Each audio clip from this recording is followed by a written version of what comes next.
The conclusion for this client, they were able to claim $275,000 in credits over 5 quarters. I'm Jamie O'Kane, CPA, Small Business Advanced Tax Planning and Compliance Extraordinaire, and this is the Abundant Beans Podcast, the podcast that takes my love for learning what makes people tick while digging into the good, bad, and ugly of small business ownership.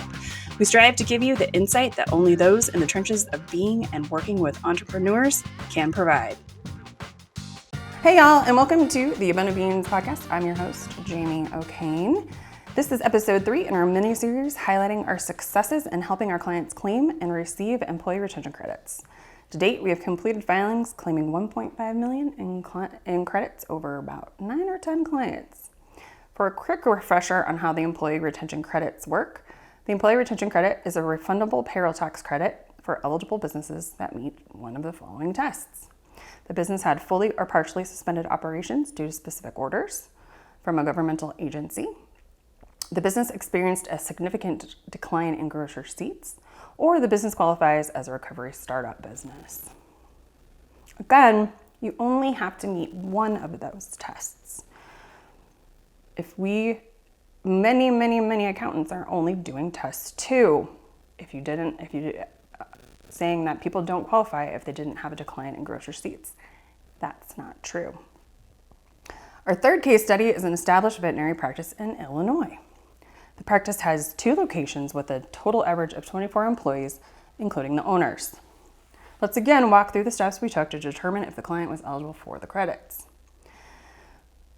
Firstly, we try to do that easiest test, the decline in revenue test. This client had an increase in revenues for every quarter.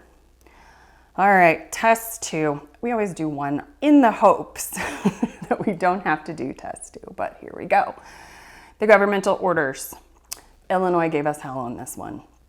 Thankfully, the client was able to remember and find the specific mandate that would qualify them. Sometimes my internet searches are not as good as the client remembering. The mandate was for essential businesses and included a cap at 50% of occupancy capacity for the veterinary practice. These mandates are specific enough and include language that is a directive instead of a suggestion or recommendation.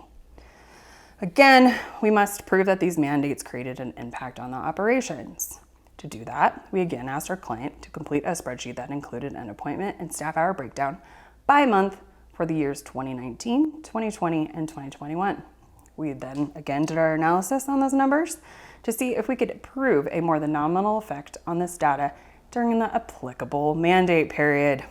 For this client, there was a more than nominal effect on hours for the entire period they were under the mandates. Again, that's what we want.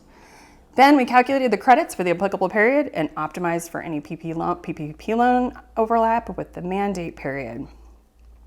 Just a quick note on the PPP loans, you cannot use the same wages for your PPP loan forgiveness and the ERC, so we need to be careful there.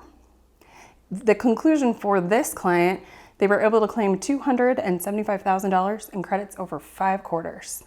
If you want to know more about the employee retention credits, visit our website at abundantbeans.com/ERC. Until next time, be abundant.